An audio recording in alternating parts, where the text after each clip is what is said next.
for them to put, so we could put stuff on later. We're ready to go anytime you are. We could, I had green on there to put anything on there at a later time.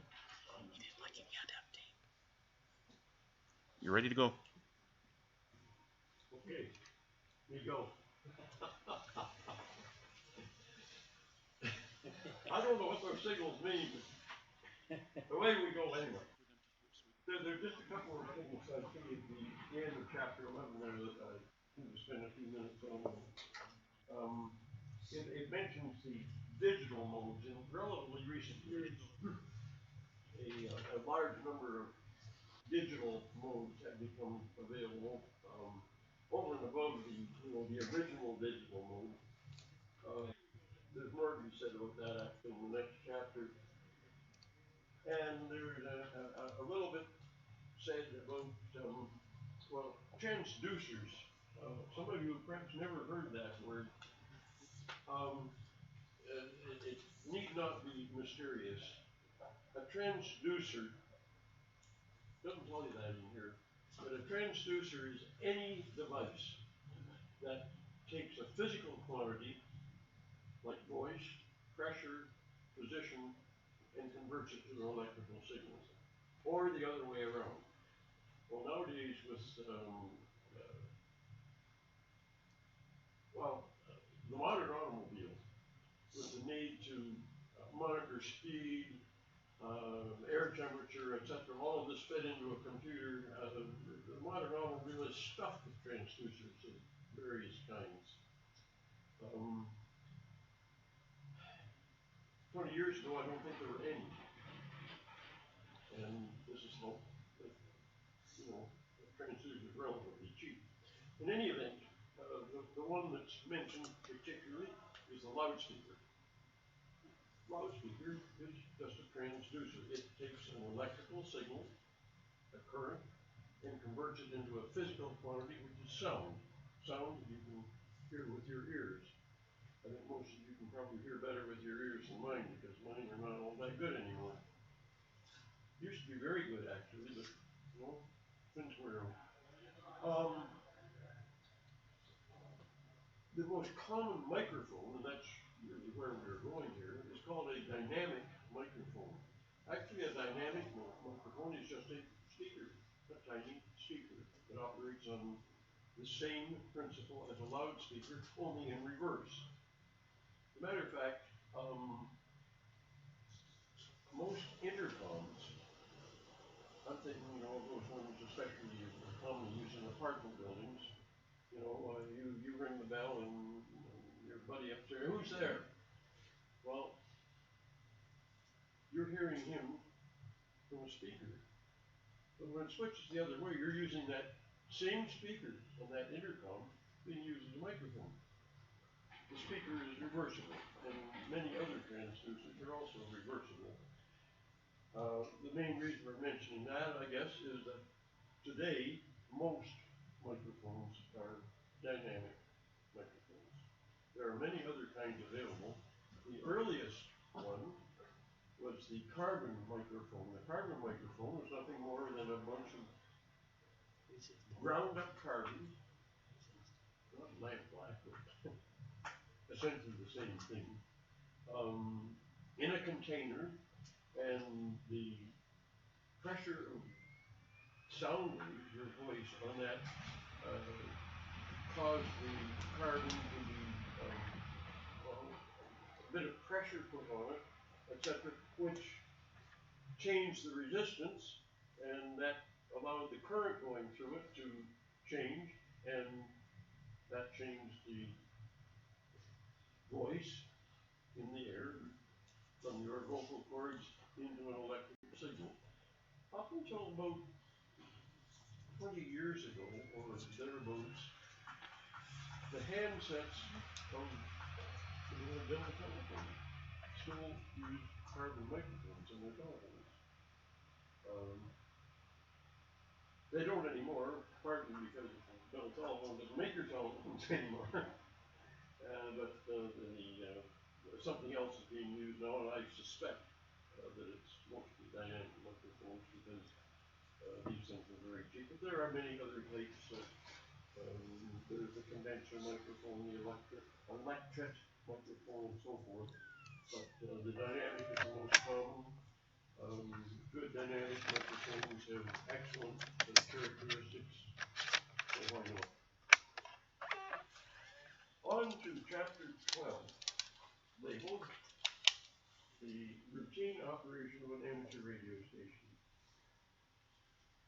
As you probably have gathered already, there are so many different modes of operation. Most commonly these days, voice is used. On the HF band, it's almost exclusively single sideband, which is a variation of amplitude modulation. On the FM bands, or I'm sorry, on the VHF bands, for the most part, it's FM, frequency modulation. One of the advantages, well, there's many advantages to using single sideband, as is used mostly in the HF bands, and that is, when you're not speaking, there's actually no signal going over the air, nothing. In the old days with AM, the amplitude, the carrier was there. And with FM, it's still there all the time. So if there's nothing going out over the air when you're not speaking, it's actually possible for the guy at the other end to start saying something. And when using what's called box operation with single sideband, it's possible to actually do that. And you see, you hear a fair amount of this going on on the air these days. It's fairly efficient. But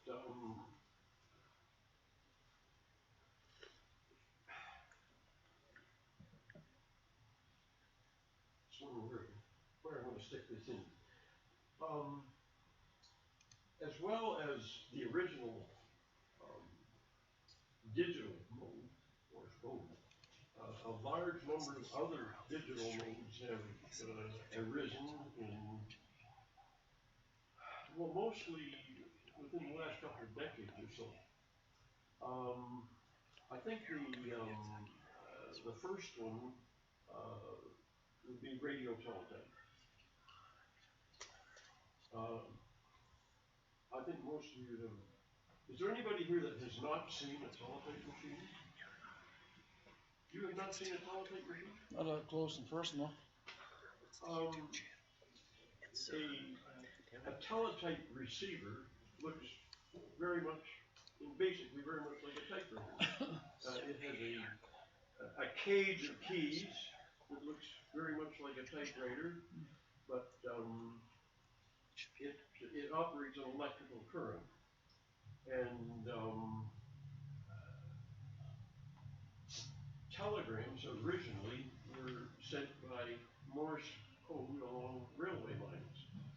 Their basic purpose was to tell the guy down the way that the train was coming, sort of thing, but they also came to be very widely used for telegraph. They incidentally used a different Morse code. They used what's known as the American Morse code, the Continental Morse code, whereas what we use today is known as the International Morse code. They have similarities, but they have differences. In any event, the time came when they converted to using using teletypes. Now, you eliminated the human operator, and one teletype machine using the same railway lines that the telegraph used were able to transmit messages and have them just banged away on paper. No longer any need. If any of you may remember getting telegrams in the latter days of the business, it's gone now completely. You may have got it with the telegram with strips of paper pasted on a larger, well, those were the stuff that actually came off the teletype. They just took those and pasted them on your telegram as it was delivered. Well, this sort of thing is perfectly possible with amateur radio. The radio teletype, again, is a digital system. That is, the current is either on or off. It happens that the current they used was 62.5 milliamperes. I don't know why they changed that, because it worked, I guess. And the current coming into the machine was either on or off at, specified rates, and the machine responded to this by banging letters onto a piece of paper. Well, when it comes to using this on radio, all you need to do is transmit, rather than on-off, they use two different tones. They happen to be normally 700 hertz apart. And those two different tones correspond to the on-off, and that's converted into letters on the teletype, and the amateur radio receiving station, if he has a receiving teletype, can copy that stuff. Nowadays, it's not necessary to own one of those expensive, difficult to keep running properly machines. Your computer can do it for you. And nowadays, I would venture to say that 99.9% of the teletype operation you hear on the air is done with a computer rather than with one of the old teletype machines. It appears as though radio teletype is gradually disappearing, except on contests. One or two weekends every year, the guys get on, and they virtually cover the entire CW part of the band. They use the same, CW and Teletype use the same part of the band. And if you intend to operate CW on one of those weekends, you might as well forget it. We'll see a movie, because those guys just wipe everything out. Mind you, contests of any kind tend to do that. When it comes to contests, good manners, da-da-da-da, etc., just simply disappears. It becomes a law of jungle. You sink or swim sort of thing. The guy with the most toys and the biggest toys wins. Mind you, it takes expertise as well. So that up until fairly recent times was really the only other digital mode other than CW, but things have changed dramatically since then.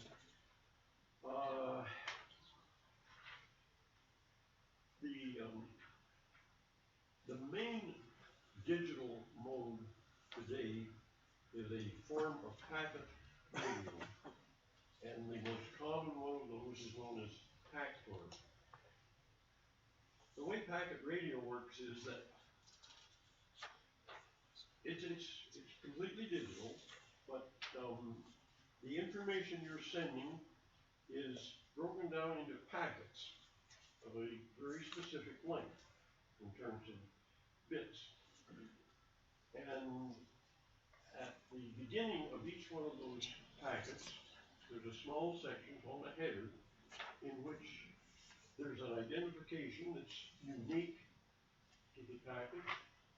There's also a number which tells you which packet it is, in case there's more than one, it refers to the second of the series and so on. So a short message might require only one or two or three packets. A very long message might require hundreds of them. These are transmitted digitally, which just sounds like, when you listen to it on the radio, like, oh, so much hash. You get to recognize what these things sound like, though. And they have most of them have another special feature, is that they have error correcting built into them. So at the receive end, the error correcting algorithm takes over, looks and sees if there are any errors, and if there are, says to the sending station, I don't like that one, send it again. And they'll keep doing that until it's error-free, or as error-free as the particular algorithm will allow. So, even under very poor conditions, very poor propagation conditions, lots of noise, interference, and so forth, what you finally get, if you get anything at all, is complete and correct. In case you didn't know it, the internet works exactly the same way. The entire internet is a packet system. And whatever you see coming in has gone down the system as packets and been reassembled at the at your internet service provider. When it's used in amateur radio, why the packets are all going to be sent sequentially to the receiving station, plus any corrections required. With the internet, it's even more flexible in that it's possible for you to, originally all of your packets are going to be sent out sequentially, but some of them may go in entirely different directions. The internet is a very complicated network, but all of this is taken care of down at the end. When they get it all together, they look at the headers, get them all in the right order, and what you see coming in on your computer is now naturally it's not the same protocol that's used on the internet, but basically both packet radio and amateur radio and the internet are packet systems. Works very well too. The dominant packet radio system type is known as Pactor. P-A-C-T-O-R. The PAC obviously is from packet. I think the R stands for radio, and I'm not too sure about the other two letters. It is an acronym for something. And Pactor was the Pactor packet radio system was invented by a couple of German amateurs. I believe they're German engineers. Whether they are or not, they're obviously very capable men. And it has been issued in three forms: Pactor 1, Roman numeral 1, Pactor 2, and Pactor 3.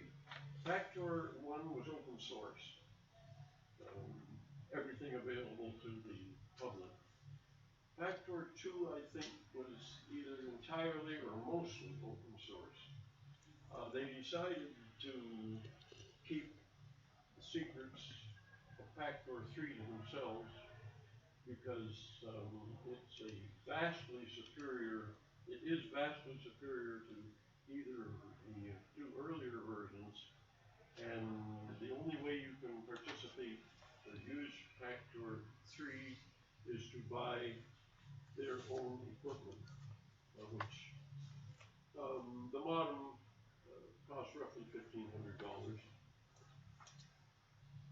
So if you happen to be in need of such a system, it's available. I understand it's very widely used for semi-commercial work, particularly for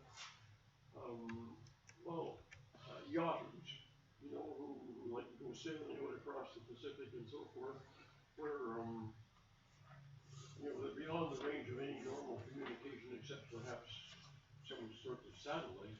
But with HF radio, even under very, very poor propagation conditions, the Pactor 3 apparently works remarkably well. So that one variation or another of Pactor is pretty much the dominant system of packet radio and amateur radio today. I mentioned the national traffic system, which I don't recommend to anybody anymore, because I don't think it serves any useful purpose. But they have quite a large digital network to go along with their voice and Morse code systems. I think approximately half the traffic is handled through the digital system. They use Pactor for that, which is not surprising because I say it's the dominant mode. Actually, I got a little out of order there, but it really doesn't matter. I want to turn your attention now to a couple of things that you need to know. Not everything I've said so far you don't need to know, but the Q codes. Back in the early days of amateur radio, with Morse code, back when there was only Morse code, there was considerable need for some way to say certain things concisely. Those things were commonly used. You know, this sort of thing still goes on today in texting and whatnot. I think it's something used on the internet called LOL, laughing out loud, or IHMO, in my humble opinion. Actually, I think in my not so humble opinion is what they should be using, because in most cases I think that's what it is. But I just mentioned that as an idea or as an example of the way people look for ways to make communication simpler by using short forms of various kinds, and that's what the Q codes are all about. They were intended for use with CW. I passed out to you some photocopies that lists roughly 2 dozen of them. There's a lot more than that, but even the ones they list are not, many of them are very rarely used. I put an asterisk next to the ones that I hear quite commonly used, and some of those others that I haven't put anything beside, some of them I have never heard used on either CW or phone. I see no point in you learning anything that you're never ever likely to hear. So stick to the, try to learn the ones that I put an asterisk beside and forget the rest, if you can manage that. Do we need them for the test though? Like it says, will be tested on, it says one thing you will be tested on are the Q codes. Yes. So all the ones on the table we should know. I'm pretty sure that all of the ones that you're likely to be asked are ones that I put an asterisk beside. I think you're pretty safe. It would be ridiculous for them to ask a question on a code nobody ever used. But in practice, a lot of them are not used in the way that they've stated here. For instance, the first one I marked there, QRP. I have never heard it used as, it said here, it usually is used to designate a power of 5 watts or less. When you talk about a QRP station, or a station says he's operating QRP, he means he is operating with 5 watts or less. That's the only way I've ever heard it used. I've never heard anybody say, you know, ask, shall I reduce my power by using QRP? It has that very specific limited use. And they've even extended that QRPP, QR double P means using less than 1 watt.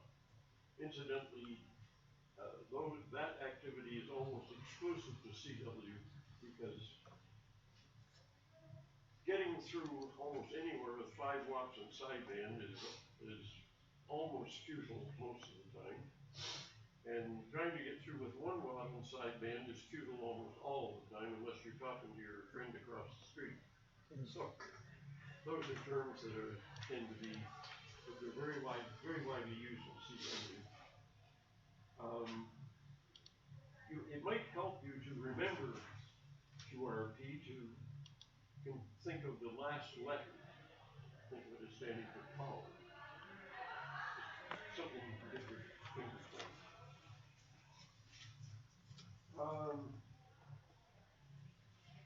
Although I said that these were intended for use with Morse code, they still tend to be very widely used in speech. They shouldn't be. There's no need for them, but they do it anyway. I found it rather amusing a few decades ago when there was a lot more CW going on and somewhat less voice. When I heard a voice operator, a phone operator, using a lot of Q signals, I knew that what he was trying to do is to make people think he was a really good, sharp CW operator kind of thing. Because most of the guys who actually were good CW operators did not use the Q codes on voice. So, but by using those, a lot of those guys were actually giving away something they didn't think they were giving away. However, that would be only recognized by somebody that was, quite familiar with CW. But they are still widely used on phones, so we can't change it. QSD in the middle of that next page, 3, very commonly used just simply to refer to fading signals. With amateur radio on HF, there's a lot of signal fading up and down, and if an operator has had trouble receiving a transmission from the other guy, and he loses a bit of it because of severe fading, he will say, yeah, the QSB was pretty bad on that transmission. He could have just simply said there were a lot of fades. The next two that I have put an asterisk on are both very commonly used. QRM referring to interference from other stations, and QRN referring to atmospheric interference. And an easy way to remember those two, one from the other, is to think of M as standing for man-made interference from other stations, and QRN think of as coming from nature. After all, static and all of that is from nature. It's not human interference. So when you reply, did you say 1 to 5? Or the same? Once again, in practice, most of these are hardly ever used. They're intended to be used both in a question and answer mode. That's why they do columns. But in practice, this is very, very rare. They're, for the most part, just simply used to as a substitute for a sentence, you might say. Yeah. In pretty much the same way as these short forms are used in texting today and so forth. But all too many of them, there's nothing there you can get your fingers on to help you remember. So I hope that these little hints may be helpful.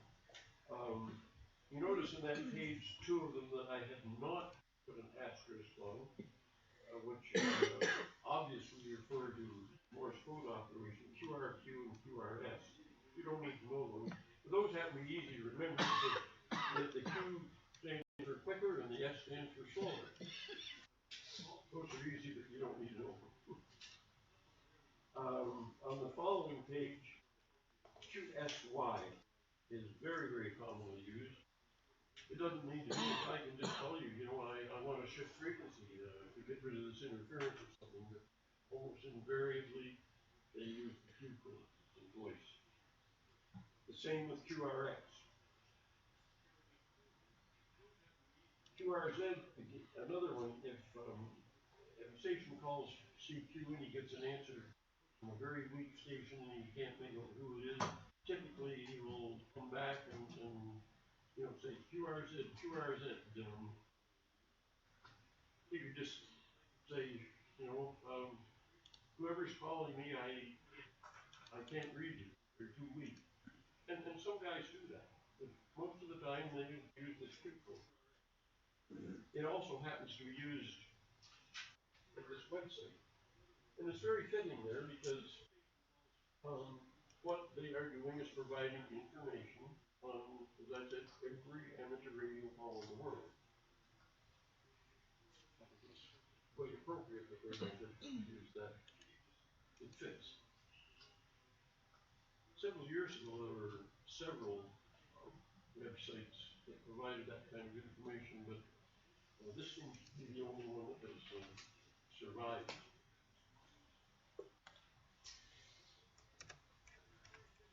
QSO, very commonly used, and again, it just indicates a contact, a conversation. You know, you'll hear a guy say, I had a QSO with VA3 BZ yesterday, or something like that.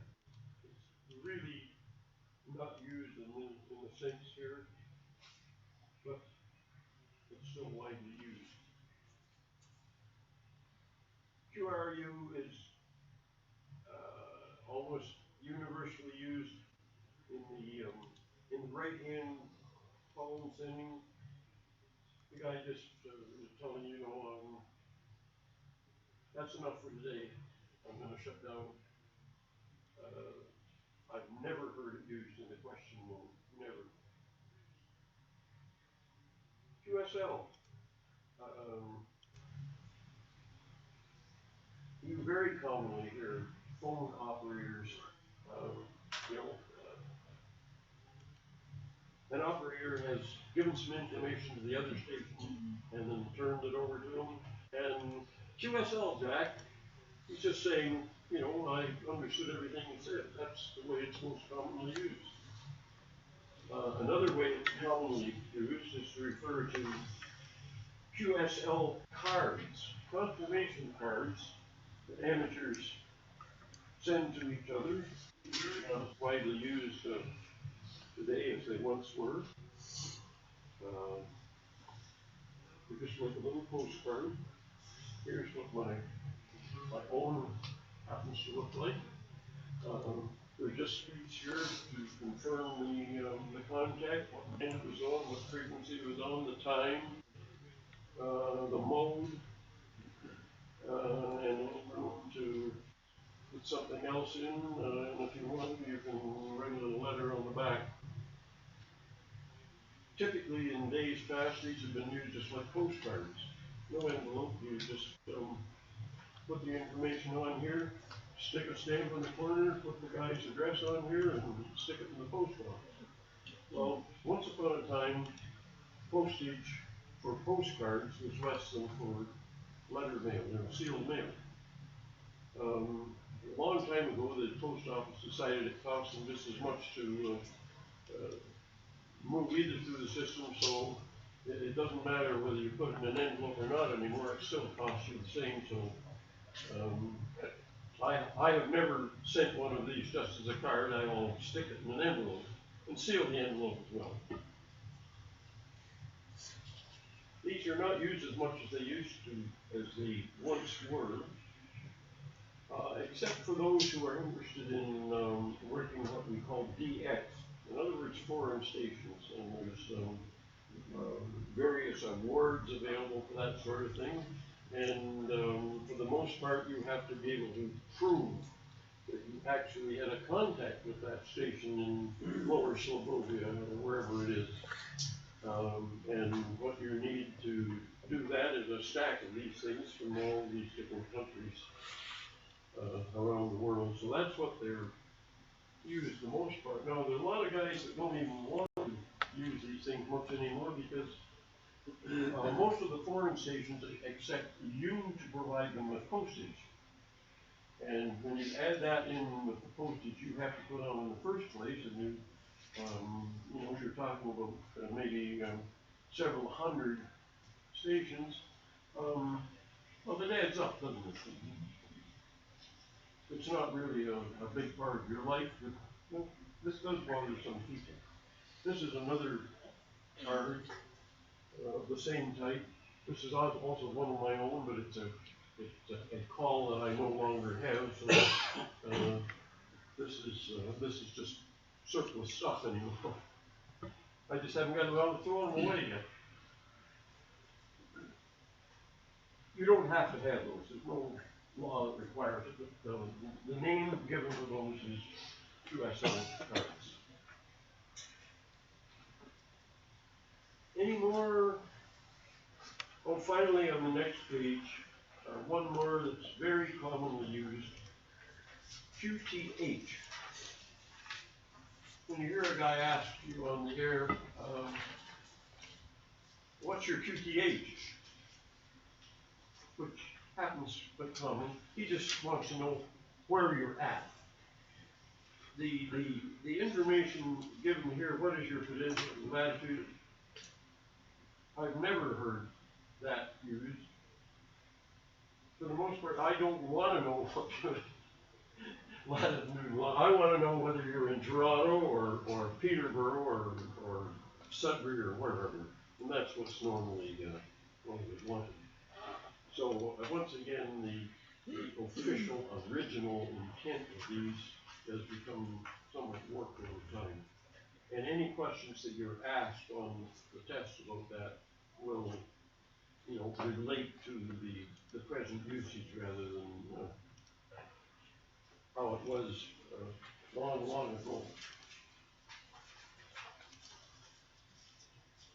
There's really not all that much more to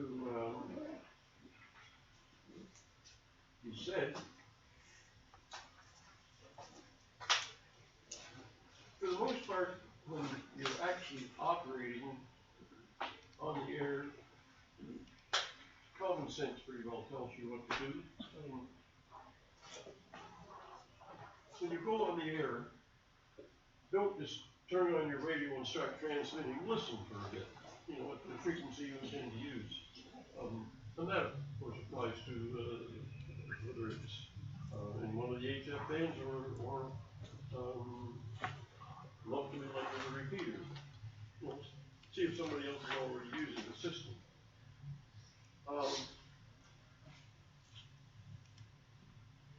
It's also fairly good practice to actually ask, is anybody using the frequency? Sometimes, even with a local repeater, you may have something, someone's actually using it, but Jack has said to his friend George, just a minute, what you want to know, I've got down in the basement somewhere, I'll be back in a minute. So, technically they're really, they're really using it, even though it may remain silent. This doesn't happen very often, but, it would be a little bit rude for you to just barge in there and sort of push them aside. So it's generally good practice to, ask if any particular channel or frequency is in use. The law requires that you identify yourself. The actual rules are a little bit murky, but it's good practice to identify yourself on every transmission, as providing you're not just, having a voice type conversation back and forth. If you're doing that, probably a good idea to identify yourself every 5 or 10 minutes sort of thing. A lot of people don't follow the rules on this sort of thing. I have known occasions when I have listened to sideband. It's worse on voice than it is with CW. For a half an hour, and not found out who the guys were talking back and forth. They just didn't bother giving their calls. I guess they thought they were on the telephone, and that the thing belonged to them and nobody else was listening and nobody else cared.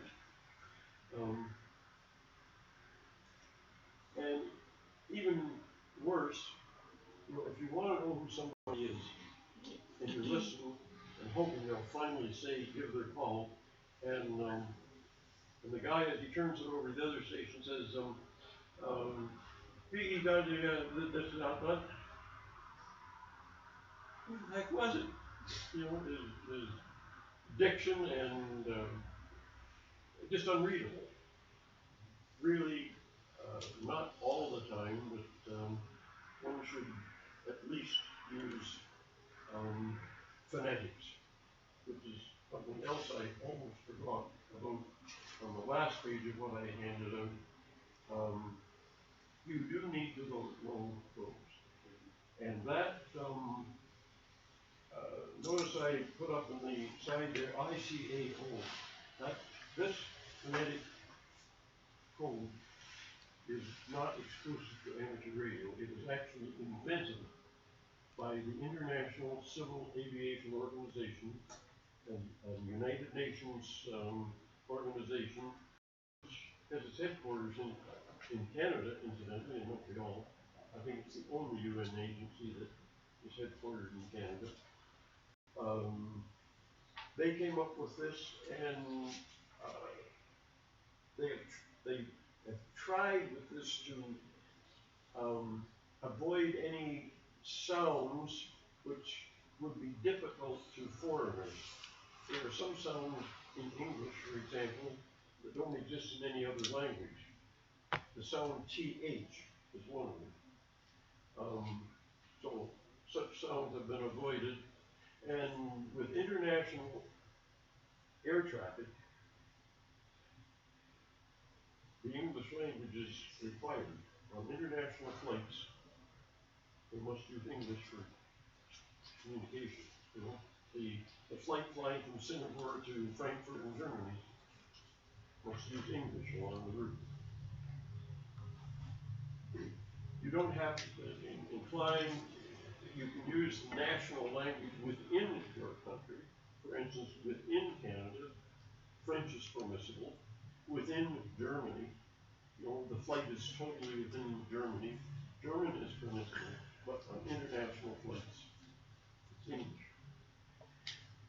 So, unlike days long ago, we're using a phonetic alphabet that is used in far, far beyond amateur radio, which is a very good thing because it wasn't that way half a century ago.